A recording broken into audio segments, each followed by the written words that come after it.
Hello student, I am Yogesh Yadushi, chemistry faculty at Resonance, and we are here to discuss the chapter structure of atom.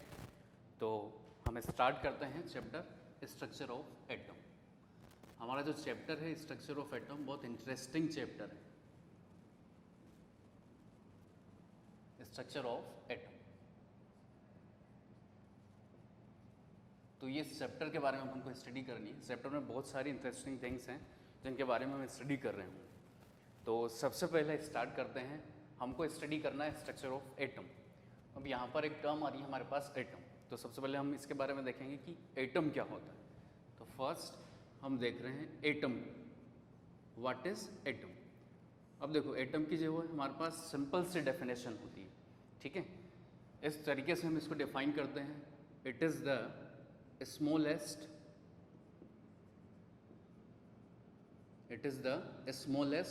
indivisible।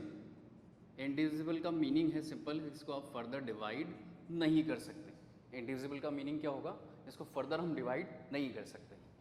It is the smallest indivisible.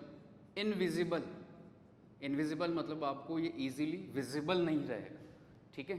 तो atom क्या होगा, it is the smallest indivisible, invisible and इंडेस्ट्रक्टिबल। And इंडेस्ट्रक्टिबल means आप इसको destroy नहीं कर सकते हो। इंडेस्ट्रक्टिबल part of matter means matter का वो स्मॉलेस्ट पार्ट जो इंडिविजिबल है, इनविजिबल है और इंडेस्ट्रक्टिबल है, उसको हम बोल रहे हैं atom. Part of matter is called atom.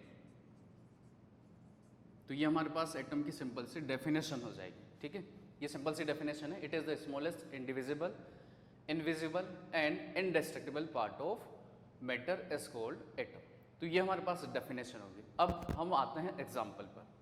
अब सिंपल से एग्जाम्पल हैं, या इजीली हम बोल सकते हैं कि जो भी पार्टिकल्स हैं या जो भी थिंग्स हैं, जितनी भी चीज़ें बनी हुई हैं वो सब किससे बनी हुई हैं, एटम से। तो जस्ट एक एग्जाम्पल लेते हैं। जैसे मेरे पास, मैंने बोला कि सोडियम है, मेरे पास सोडियम है। सोडियम का जो सिंबल होता है वो होता है Na, और इसको हमने डिराइव किया है इसके लैटिन नेम से। इसका लैटिन नेम होता है नेट्रियम, तो वहाँ से सिंबल आया है Na। मैंने आपसे बोला कि मेरे पास सोडियम है। अब सोडियम जो बना होगा वो किससे बना होगा, बहुत सारे स्मॉलेस्ट पार्टिकल होंगे, छोटे छोटे पार्टिकल, जिनको हम क्या बोल रहे हैं, एटम। तो सोडियम अगर हम स्ट्रक्चर देखें सोडियम की, तो वो इस तरीके से बना होगा, बहुत सारे छोटे छोटे एटम होंगे। या सिंपली हम बोल सकते हैं जैसे ये एक पार्टिकल है, तो इस एक पार्टिकल यहाँ जो प्रेजेंट होगा वो किसका होगा, सोडियम का एटम। तो ये हो जाएगा हमारे पास सोडियम। अब सोडियम में सबसे स्मॉलेस्ट इंडिविजिबल और इनविजिबल और इंडेस्ट्रक्टिबल पार्ट कौन सा है, सोडियम एटम। तो ये हमारे पास जस्ट एक एग्जांपल है। सेकंड एग्जांपल हम कंसिडर करते हैं, जैसे हमारे पास एक गोल्ड का बिस्किट है। सब जानते होंगे गोल्ड के बिस्किट के बारे में, बहुत कॉस्टली होता है। तो गोल्ड का जो सिंबल होता है वो होता है Au, ओरम, ठीक है। अब अगर मैं इस बिस्किट की बात करूँ तो ये बिस्किट जो बना होगा बहुत छोटे छोटे स्मॉल इंडिविजिबल और इंडेस्ट्रक्टिबल और इनविजिबल पार्टिकल से बना होगा। इस तरीके से छोटे छोटे लड्डू टाइप पार्टिकल्स हैं, सिंपली आप समझने के लिए बोल सकते हो। तो ये ऐसे पार्टिकल हैं। अब इन पार्टिकल को अगर हम देखें कि ये जो स्मॉलेस्ट पार्टिकल है, तो ये स्मॉलेस्ट पार्टिकल क्या हो जाएगा हमारे पास, गोल्ड का एक एटम। तो ये हमारे पास एग्जांपल हो जाएंगे कि एटम के बहुत सारे एग्जांपल हैं। एलिमेंट के जितने भी एलिमेंट बने होंगे वो सब किससे बने होंगे, एटम से बने होंगे। तो ये हमारे पास जस्ट एक एग्जांपल हो जाएगा। अब जितनी भी चीज़ें बनी हुई हैं, आप कोई सी भी चीज़ें ले लो, जैसे मैं इस इंक से अगर लिख रहा हूँ, तो ये इंक जो बनी होगी ये भी स्मॉलेस्ट इंडिविजुअल पार्टिकल से बनी होगी, मतलब इसमें भी कोई ना कोई जो स्मॉलेस्ट यूनिट है वो क्या हो जाएगा, एटम। तो हम सिंपली बोल सकते हैं all the things are made up of atoms. Means अगर वहाँ पर हम स्मॉलेस्ट यूनिट देखें उसकी, तो वो क्या हो जाएगा, एटम। तो ये अपने पास जस्ट एक ब्रीफ है एटम के बारे में, जिसकी स्ट्रक्चर अपन को स्टडी करनी है। इस पूरे चैप्टर में अपन एटम के स्ट्रक्चर स्टडी कर रहे होंगे। तो यहाँ पर हमने बस एटम के बारे में थोड़ा सा जाना है कि एटम एक्चुअल में क्या है, अब ये तो बात हो गई एटम की। अब थोड़ा सा हम इसकी हिस्ट्री डिस्कस करते हैं कि एटम टर्म कैसे आई या एटम के बारे में कौन कौन सी चीज़ें हमको पता है। देन हम आएंगे इसके नेक्स्ट टॉपिक पर। तो एक ब्रीफ हिस्ट्री में आपको बता रहा हूँ, वो जस्ट अपन ऐसे ही नॉलेज के लिए देखेंगे। देखो, सबसे पहले Indian philosopher and Greek philosopher, इन्होंने एटम के बारे में थोड़ा बहुत बता दिया था इन्होंने। और इसमें अगर हम जैसे साइंटिस्ट की बात करें तो डेमोक्रिटस एंड ल्यूसिफस, दो साइंटिस्ट थे। इन्होंने सबसे पहले एटम टर्म प्रपोज की। डेमोक्रिटस एंड ल्यूसिफस, जो टर्म आई है हमारे पास एटम, ये किसने प्रपोज की है? डेमोक्रिटस एंड ल्यूसिफस ने। तो ये टर्म वहाँ से प्रपोज हो गई। उस टाइम पर इन्होंने जो मीनिंग बताया इसका, वो मीनिंग था अनकटेबल, मीन्स एटम को आप फर्दर कट नहीं कर सकते हो। ठीक है, इसको हम बोल देंगे अनकटेबल। एटम का मीनिंग उन्होंने क्या बताया? अनकटेबल, फर्दर आप इसको कट नहीं कर सकते हो। तो ये हो जाएगा हमारे पास इसका मीनिंग। देन इसके बाद 1803 में जॉन डाल्टन एक साइंटिस्ट थे, उन्होंने पूरी एटॉमिक थ्योरी प्रपोज की।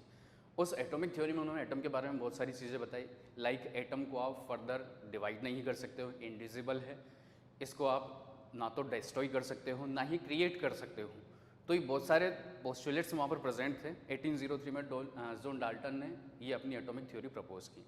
देन इसके बाद 1850 में जो फेराडे साइंटिस्ट थे, उन्होंने डिस्चार्ज ट्यूब, एक ट्यूब होती है ग्लास की, उसकी डिस्कवरी की।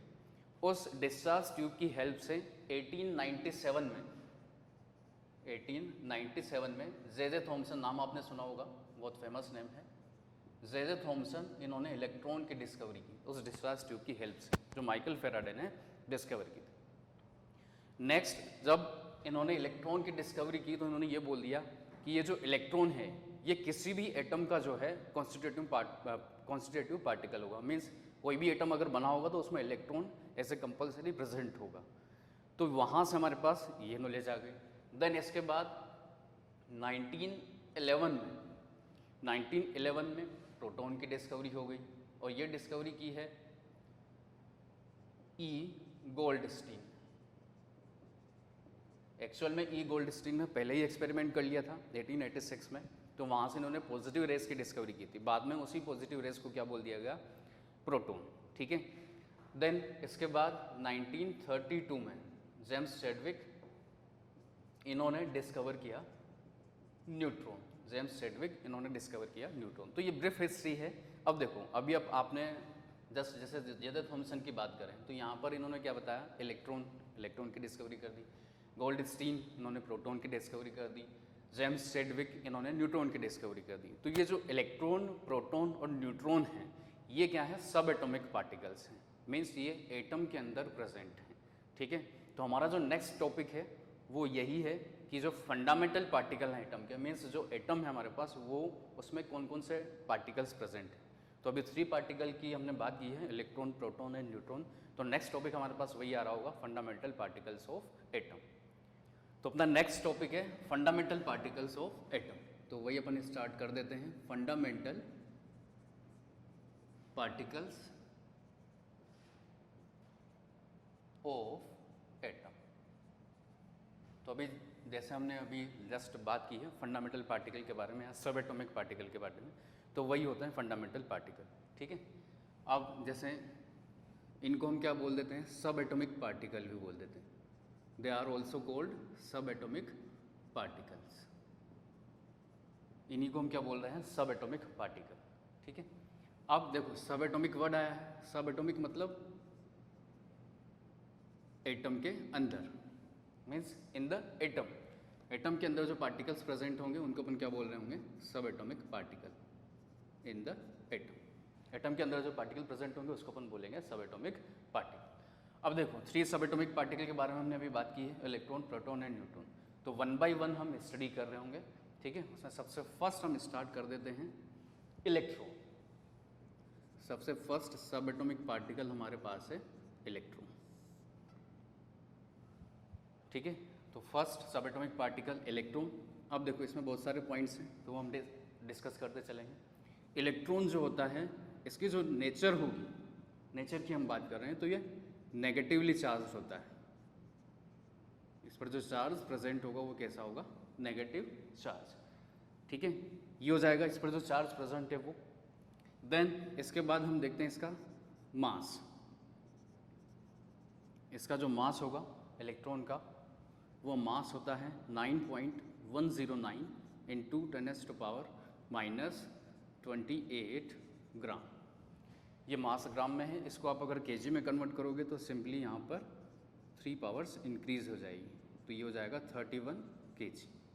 तो ये हो जाएगा इलेक्ट्रॉन का मास, ठीक है।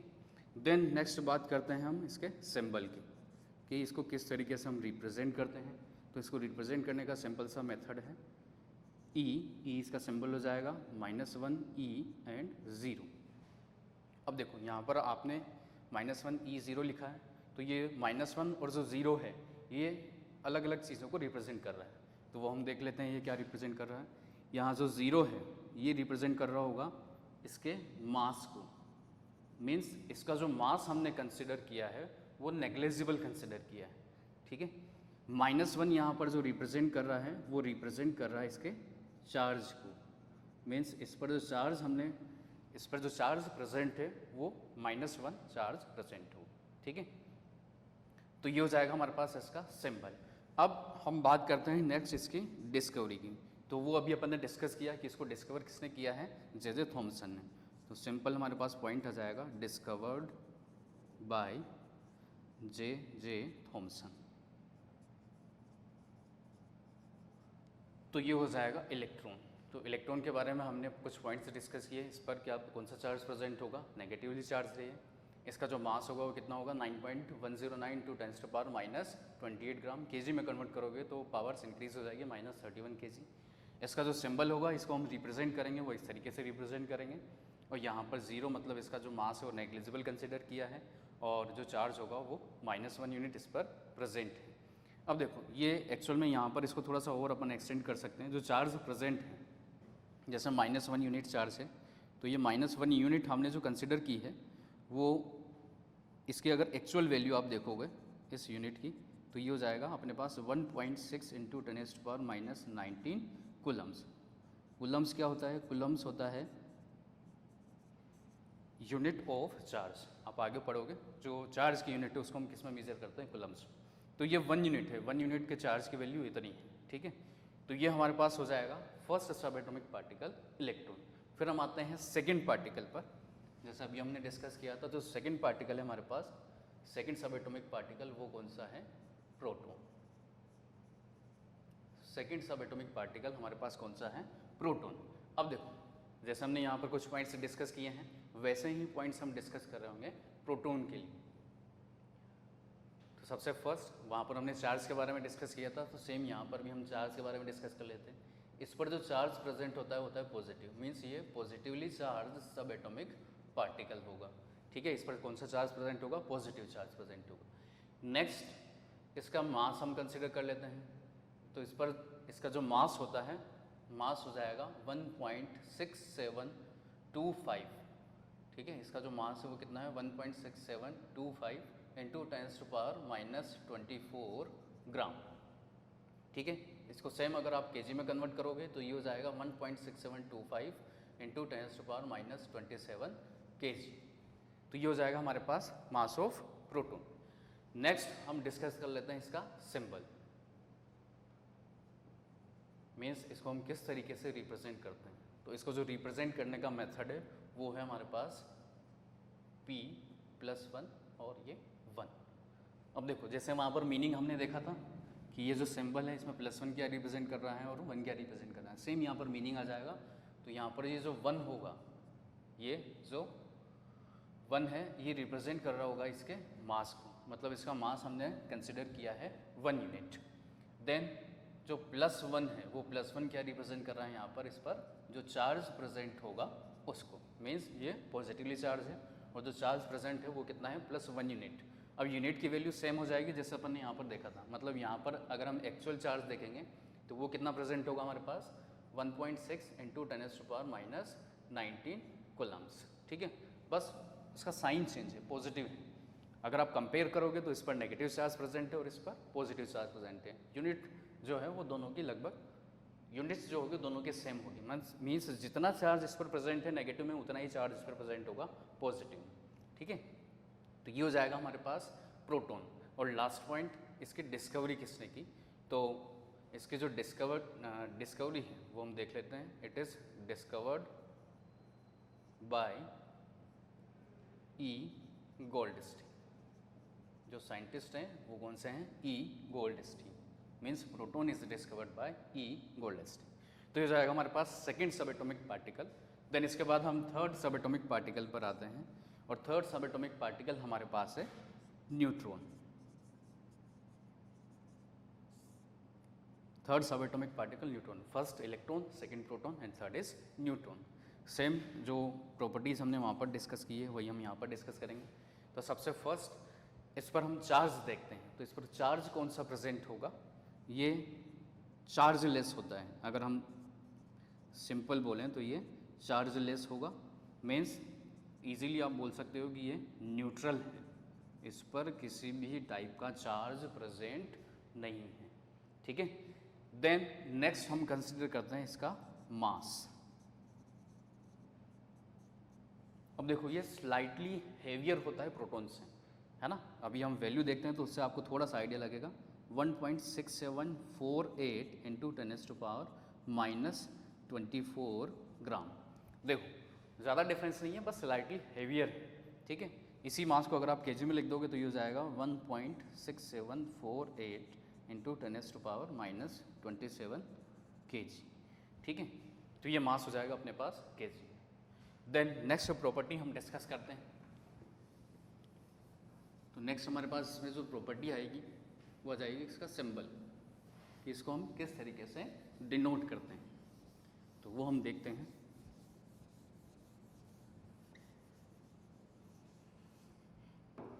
तो नेक्स्ट हमारे पास इसमें प्रॉपर्टी आ जाएगी सिंबल। मीन्स इसको हम डिनोट कैसे कर रहे हैं, तो सिंबल हम देखेंगे। इसको हम रिप्रेजेंट करते हैं 0 and 1। मीन्स यहाँ पर जैसे अभी हमने देखा था ये 0 और ये 1 क्या रिप्रेजेंट कर रहा है, वही चीज़ हम इसमें भी अप्लाई कर रहे होंगे। तो ये जो 1 होगा ये क्या रिप्रेजेंट कर रहा होगा, इसका मास। ठीक है, इसका मास 1 यूनिट है। और सॉरी, यहाँ पर जो 1 होगा वो क्या रिप्रेजेंट कर रहा होगा, मास। और जो 0 है वो क्या रिप्रेजेंट कर रहा है, चार्ज। मीन्स ये चार्ज लेस है।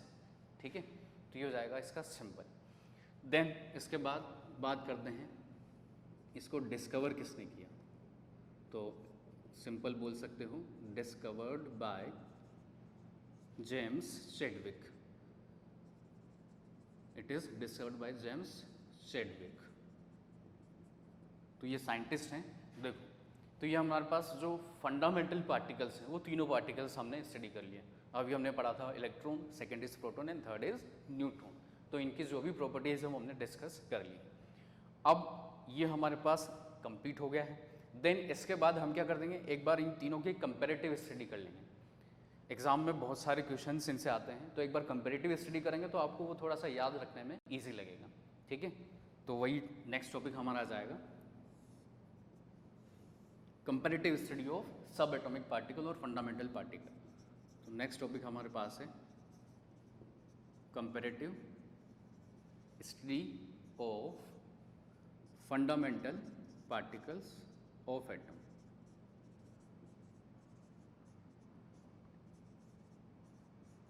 तो यहाँ पर हम इनकी कंपैरेटिव स्टडी कर रहे होंगे। मीन्स हम टेबल बनाएंगे और टेबल में तीनों की जो प्रॉपर्टीज़ होगी उनको हम कंपेयर कर रहे होंगे। तो हम देख लेते हैं। सबसे पहले हम ले लेते हैं प्रॉपर्टी कि कौन सी प्रॉपर्टी के बेस पर हम इसको कंपेयर कर रहे होंगे। देन फर्स्ट आ जाएगा हमारे पास electron and second is proton and third one हमारे पास आ जाएगा न्यूट्रॉन।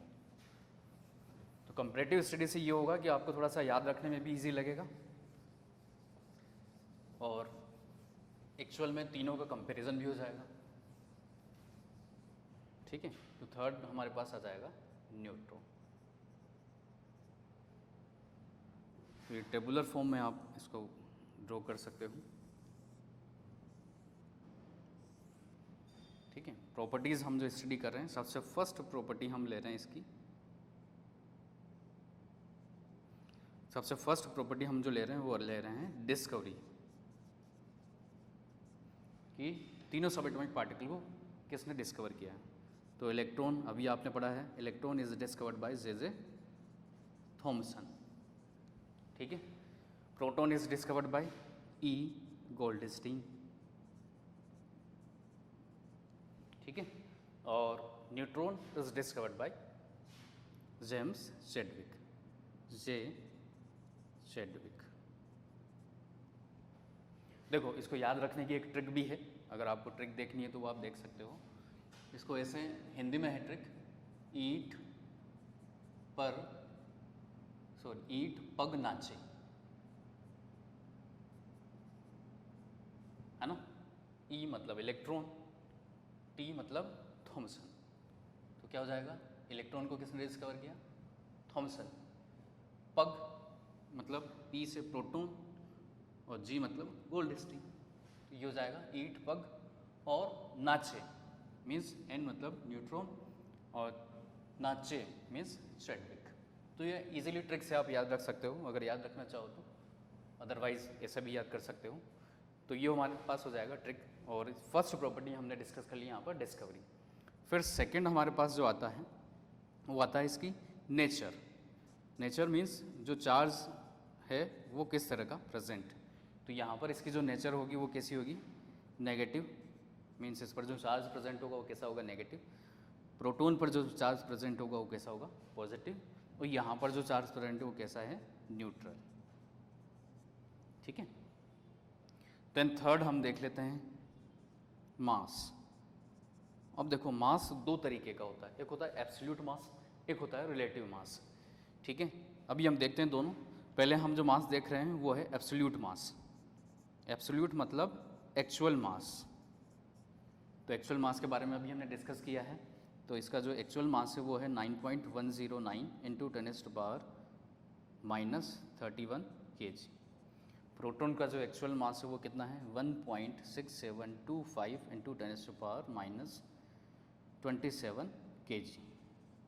और न्यूट्रॉन का जो एक्चुअल मास है वो कितना है, 1.6748 इंटू 10⁻⁻27 kg। तो ये इनका एक्चुअल मास, ठीक है। देन नेक्स्ट हम डिस्कस करते हैं इनका रिलेटिव मास। अब देखो अगर आपके पास रिलेटिव टर्म आ रही है तो रिलेटिव टर्म के लिए आपको क्या करना पड़ेगा, किसी से रिलेट करना पड़ेगा, ठीक है। नेक्स्ट हम देखते हैं, नेक्स्ट प्रॉपर्टी हमारे पास जो है वो कौन सी है, रिलेटिव मास, ठीक है। रिलेटिव मास हम देख रहे होंगे। अब रिलेटिव मास इलेक्ट्रॉन के लिए देखेंगे तो इलेक्ट्रॉन का जो रिलेटिव मास कंसिडर किया गया है वो कंसिडर कर रहे हैं हम प्रोटॉन के मास की वजह से। जैसे मान लो अगर प्रोटॉन का मास मैं 1 kg कंसिडर कर लेता हूँ, ठीक है, जस्ट एग्जांपल ले रहे हैं। जैसे प्रोटॉन का मास मैंने 1 kg कंसिडर कर लिया, तो इलेक्ट्रॉन का जो मास है वो कितना होगा, 1/1837 टाइम, ठीक है। अब अगर आप यहाँ पर 1 kg ले रहे हो तो ये हो जाएगा 1/1837 kg, ठीक है। ये यहाँ पर इस तरीके से आपको रिलेट करना है। हम जो मास रिलेट कर रहे हैं वो प्रोटॉन से रिलेट कर रहे हैं, तो प्रोटॉन का मास कितना हो जाएगा, 1 यूनिट, ठीक है। और यहाँ पर 1/1837 टाइम्स, ठीक है। ये कंपैरिजन है, रिलेटिव मास है, मतलब हम जो रिलेट कर रहे हैं वो किससे रिलेट कर रहे हैं, प्रोटॉन से। तो यहाँ पर भी कितना जाएगा, 1। तो ये हो जाएगा रिलेटिव मास। एब्सोल्यूट मास आप देख चुके हो, ये हो जाएगा रिलेटिव मास। नेक्स्ट हम बात करते हैं इसके चार्ज की। तो चार्ज अभी आपने देखा, इसकी जो नेचर है वो कैसी है, इलेक्ट्रॉन की नेगेटिव, प्रोटॉन की पॉजिटिव और न्यूट्रॉन की न्यूट्रल। तो यहाँ पर जो चार्ज प्रेजेंट होगा वो होगा -1, ठीक है। ये भी रिलेटिव चार्ज है। एक्चुअल चार्ज अगर आप देखना चाहोगे, चलो पहले डिस्कस कर लेते हैं। इसको हम ले लेते हैं एक्चुअल चार्ज या एब्सोल्यूट चार्ज। तो ये जो चार्ज है ये कौन सा है, एब्सोल्यूट। और एब्सोल्यूट चार्ज की वैल्यू क्या है, 1.6 इंटू 10⁻⁻19 कूलम। तो ये इस पर एब्सोल्यूट चार्ज प्रेजेंट है 1 यूनिट।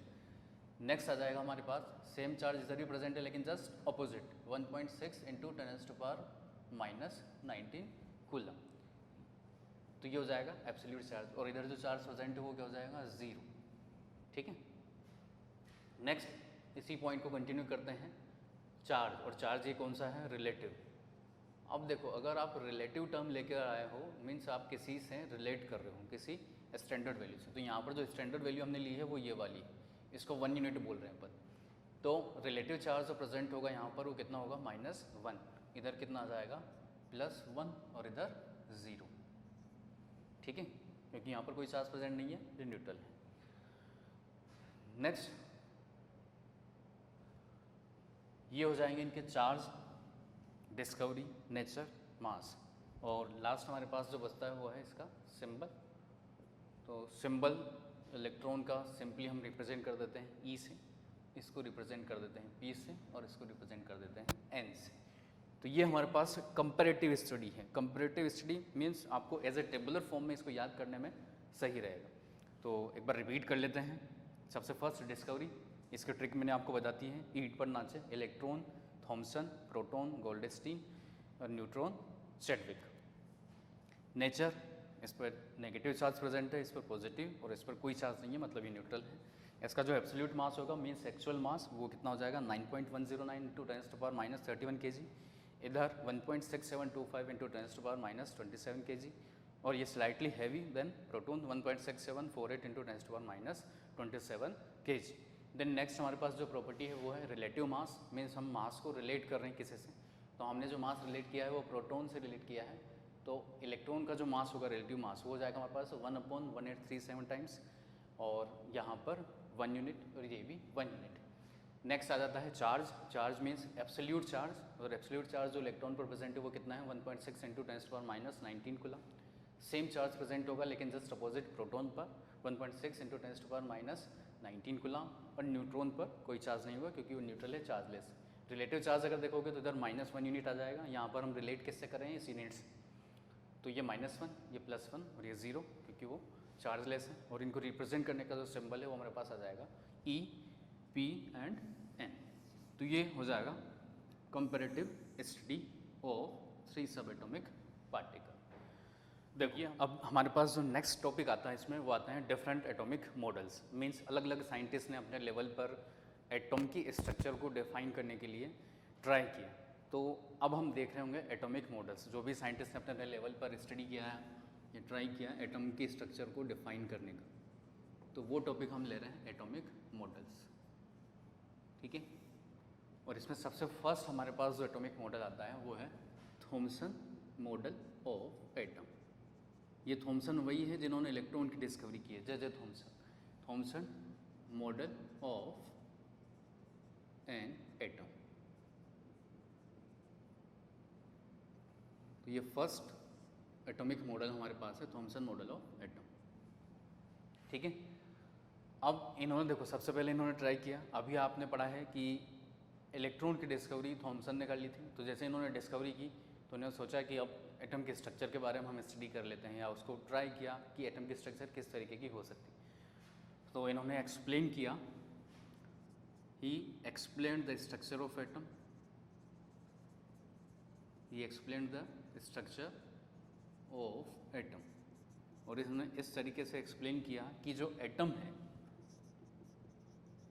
इस एटम को आप कंसिडर कर सकते हो जैसे वाटरमेलन होता है उस तरीके से। थोड़ा सा डायग्रामेटिकली हम समझ लेते हैं। जैसे वाटरमेलन अब कैसा होता है, स्फेरिकल होता है, ठीक है। तो ये वाटरमेलन, देन वाटरमेलन स्फेरिकल है, वैसे ही एटम भी क्या होगा, स्फेरिकल होगा, ठीक है। सेम, अभी तक सेम है। अब जैसे वाटरमेलन में जो रेड एडिबल पार्ट होता है, उस रेड एडिबल पार्ट में सीड एम्बेडेड होते हैं, ठीक है। मीन्स जो रेड एडिबल पार्ट है, ये वाला पार्ट आप इजीली बोल सकते हो, ये क्या है, red edible part of watermelon. तो जैसे यहाँ पर रेड एडिबल पार्ट है, वैसे ही यहाँ पर क्या होगा, पॉजिटिव स्फीयर। इन्होंने ये बोला कि जो एटम है वो क्या होगा, एक पॉजिटिव स्फीयर है, ठीक है। जैसे यहाँ पर रेड एडिबल पार्ट होता है वाटरमेलन में, वैसे ही यहाँ पर जो एटम होगा वो पॉजिटिव स्फीयर होगा। अब देखो ये अगर आप देखोगे ये डॉट्स जो मैंने लगाए हैं, तो रेड एडिबल पार्ट में वाटरमेलन के सीड प्रेजेंट होते हैं। तो जैसे वाटरमेलन के रेड एडिबल पार्ट में सीड्स प्रेजेंट हैं, वैसे ही यहाँ पर क्या प्रेजेंट होगा, नेगेटिव चार्ज प्रेजेंट होगा। ठीक है, इस तरीके से। तो जैसे यहाँ पर सीड प्रेजेंट है, यहाँ पर क्या प्रेजेंट होगा, नेगेटिव चार्ज, और इसी नेगेटिव चार्ज को इन्होंने क्या बोल दिया, इलेक्ट्रॉन, क्योंकि इलेक्ट्रॉन की डिस्कवरी उस टाइम पर हो चुकी थी।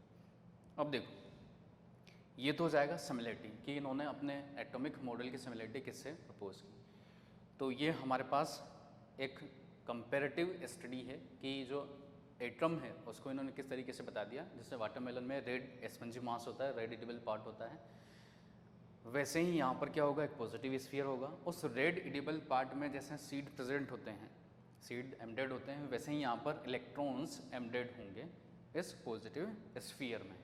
ठीक है, तो ये हो जाएगा हमारे पास एटॉमिक मॉडल ऑफ थॉमसन। अब देखो, इस एटॉमिक मॉडल को इन्होंने कंपेयर किया दो चीज़ों से, एक तो सीड इन वाटरमेलन, जैसे सीड प्रेजेंट होंगे वाटरमेलन में वैसे ही इलेक्ट्रॉन प्रेजेंट होंगे पॉजिटिव स्फीयर में।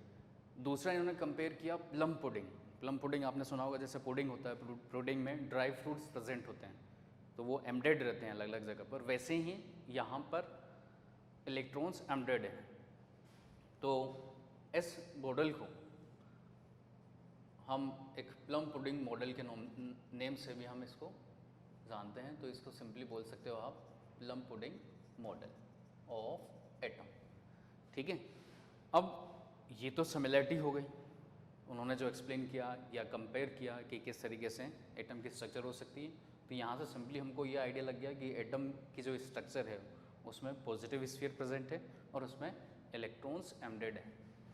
देन हम बात कर लेते हैं इनके मेरिट्स की, कि इन्होंने क्या क्या अच्छे से एक्सप्लेन कर दिया, या उसकी जो एटॉमिक मॉडल इन्होंने प्रपोज किया उसमें मेरिट्स क्या क्या थे। तो सबसे फर्स्ट जो मेरिट है वो ये है कि इन्होंने इलेक्ट्रिकल न्यूट्रलिटी जो थी एटम की वो एस्टेब्लिश कर दी या उसको प्रूव कर दी। ठीक है, कैसे, फर्स्ट देखते हैं, explain that atom is electrical या इलेक्ट्रिकली न्यूट्रल। किस तरीके से, यहाँ पर देखिए, जैसे ये नेगेटिव पार्ट है उतना ही यहाँ पर क्या होगा, पॉजिटिव स्फीयर है, मीन्स इस पर पॉजिटिव पार्ट प्रेजेंट हो। ठीक है, एटम इज इलेक्ट्रिकली न्यूट्रल, ये इन्होंने प्रूव कर दिया। किस तरीके से, इन्होंने बताया कि जितने नंबर ऑफ इलेक्ट्रॉन्स प्रेजेंट होंगे या इलेक्ट्रॉन्स एम्बेडेड होंगे, number of electrons embedded is equals to number of positive charge या पॉजिटिव स्फीयर जितना भी है उस पर जितना पॉजिटिव चार्ज प्रेजेंट है उतना ही नंबर ऑफ इलेक्ट्रॉन्स प्रेजेंट होंगे। ठीक है, तो यहाँ से क्या होगा, दोनों एक दूसरे को कैंसिल आउट कर लेंगे, मीन्स एटम क्या हो जाएगा, इलेक्ट्रिकली न्यूट्रल हो जाएगा।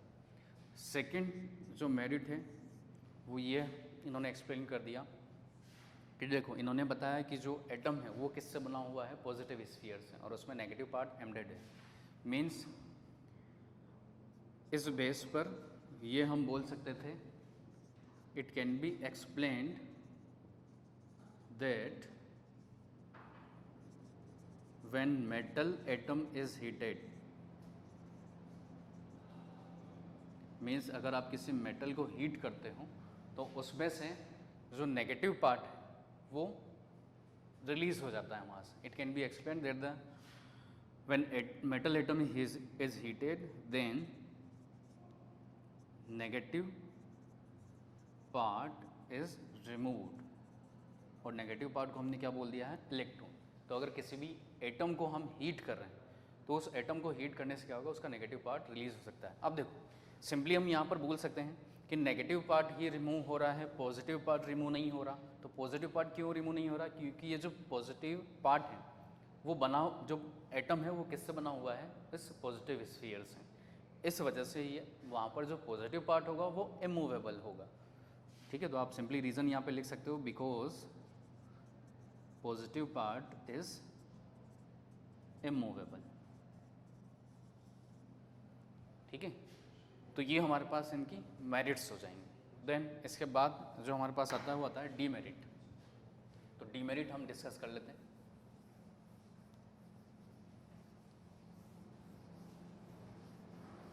अब देखो डीमेरिट में सिंपल सा बस एक ही पॉइंट है। इनके बाद जो साइंटिस्ट आए रदरफोर्ड, अर्नेस्ट रदरफोर्ड, उन्होंने अपना एक एक्सपेरिमेंट किया अल्फा पार्टिकल का।